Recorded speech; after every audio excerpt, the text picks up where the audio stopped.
भारत का इतिहास कितना अद्भुत है ये हम सभी जानते हैं। भारत के इतिहास के बारे में कोई कितनी खोज क्यों ना करे, लेकिन फिर भी कुछ न कुछ रह ही जाता है। इसलिए भारत के इतिहास के ऐसे कई पन्ने भी हैं जिनके बारे में लोग या तो बहुत कम जानते हैं या फिर कुछ जानते ही नहीं हैं। इतिहास के उन्हीं पन्नों में से एक अखंड भारत का इतिहास है। कई बार आपने टीवी न्यूज़ चैनल्स या किन्हीं बुद्धिजीवियों को अखंड भारत के इतिहास के बारे में बात करते सुना होगा, लेकिन अखंड भारत का पूर्ण इतिहास क्या है शायद ही किसी ने आपको ये बताया होगा। दरअसल अखंड भारत का इतिहास क्या है इसकी पुष्टि तो आपको कोई भी नहीं कर सकता, क्योंकि अखंड भारत की उत्पत्ति करोड़ों साल पहले हुई थी। अखंड भारत का धार्मिक इतिहास। हिंदू कथाओं में माना जाता है कि प्राचीन काल में देवता और असुर ही रहा करते थे, जिनके बीच देवताओं की राजधानी इंद्रलोक के लिए लड़ाई होती थी। ये इंद्रलोक हिमालय पर्वत की किसी श्रृंखला में था, जिस वजह से पूरे मध्य एशिया में देवताओं की संस्कृति के अवशेष मिलते हैं। माना यह भी जाता है कि इंद्र किसी देवता का नाम नहीं है, बल्कि एक पद है जिस पर द्वापर युग का देवता विराजमान हुआ करता था। वहीं दूसरी तरफ असुरों ने इन संस्कृतियों पर अपना आधिपत्य साबित करने के लिए युद्ध किए और इन्हीं देवताओं और असुरों ने अलग अलग संस्कृतियों और धर्मों को जन्म दिया। उस समय पूरा मध्य और दक्षिण भारत एक ही था। अखंड भारत का वास्तविक इतिहास।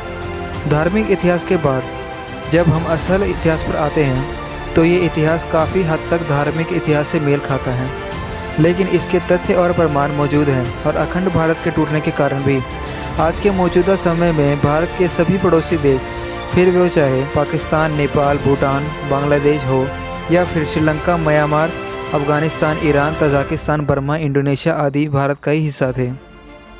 माना जाता है कि पिछले 2500 सालों में अखंड भारत पर कई हमले हुए, जिन्होंने भारत के 24 विभाजन किए, जिनसे भारत के पड़ोसी देश बने।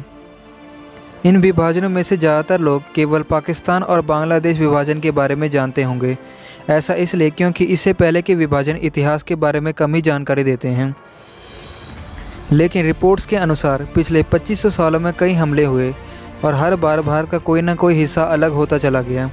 पहले अखंड भारत हिंद महासागर, हिमालय और आज के ईरान, इंडोनेशिया, जिन्हें आर्यन कहा जाता है, सभी एक ही भूभाग का हिस्सा थे।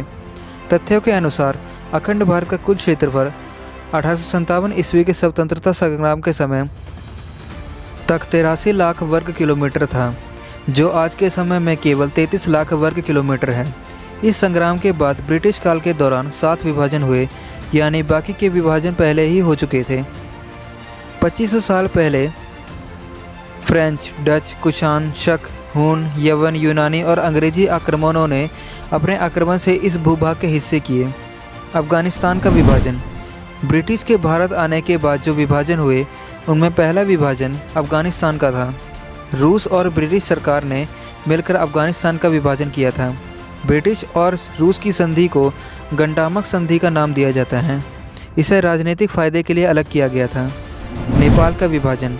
इसके बाद साल 1904 ईस्वी में पहाड़ी राजाओं के साथ समझौता कर ब्रिटिश सरकार ने नेपाल को भी अलग कर दिया था। हालांकि नेपाल भी 1947 ईस्वी तक अंग्रेज़ों का ही गुलाम रहा। तिब्बत का विभाजन। आज चीन में आने वाला तिब्बत पहले भारत का हिस्सा था, लेकिन साल 1914 में तिब्बत को ब्रिटिश सरकार ने बफर स्टेट घोषित कर दिया, जिसके बाद चीन ने इसे अपने अधीन कर लिया। भूटान का निर्माण। तिब्बत को बफर स्टेट घोषित करने से पहले ब्रिटिश ने साल 1906 में भूटान को भी भारत से अलग कर देश का दर्जा दे दिया। म्यांमार और श्रीलंका का विभाजन। म्यांमार और श्रीलंका का विभाजन भी अंग्रेज़ों ने ही किया था। इसके बाद 1947 ईस्वी में भारत के आज़ाद होने के बाद पाकिस्तान अलग हुआ और फिर साल 1971 ईस्वी में बांग्लादेश। भारत के कई संघ और लोग आज भी अखंड भारत का सपना देखते हैं, लेकिन यह भी सत्य है कि मौजूदा समय में सभी देशों की अपनी राजनीतिक प्रणाली है, जिस वजह से अब किसी भी देश का दोबारा भारत में विलय हो पाना थोड़ा मुश्किल लगता है।